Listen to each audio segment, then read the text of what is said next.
আজকে আমি আপনাদেরকে বানিয়ে দেওয়া গরুর মাংসের আচার। তার জন্য আমি এখানে গরুর মাংস ছোট ছোট করে কেটে নিয়েছি। 1 চামচ হলুদ, 1 চামচ জিরা গুঁড়া এবং মরিচের গুঁড়া দিয়ে নিব। তারপর স্বাদমতো লবণ, তারপর সরিষার তেল দিয়ে ভালো মতো মেখে নেব।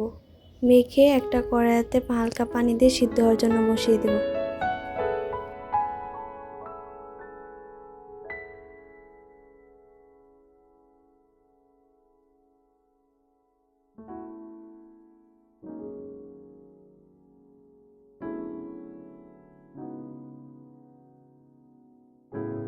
এখন একটু আদা আর রসুন বাটা দিয়ে নিব। তারপর ভালো মতো এগুলো সিদ্ধ হওয়ার জন্য ঢাকনা দিয়ে ঢেকে রেখে দেব।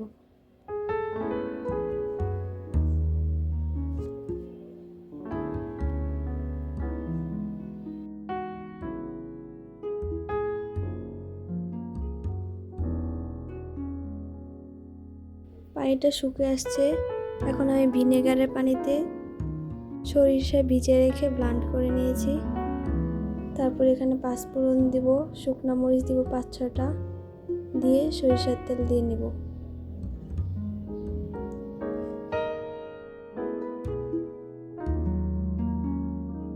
তেলটা যখন গরমে আসবে তখন রসুনের কোয়াগুলো দিয়ে ভালো করে নেড়ে নেব। নেড়ে তারপর হলুদ দিয়ে দিব হালকা। তারপর এখানে অ্যাড করব সরিষা বাটাগুলো।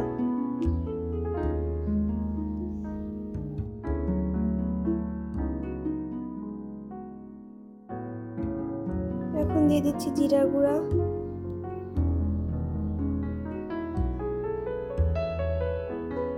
তারপর মাংসের মিশ্রণগুলো দিয়ে দেব।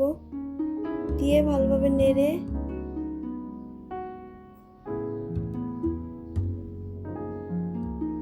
আমি এখানে 5-6টা আলু বোখরা দিয়েছি, আপনারা চাইলে নাও দিতে পারেন।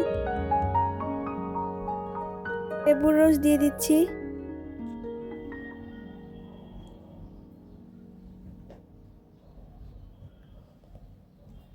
এখানে অল্প একটু চিনি দিয়ে নিচ্ছি।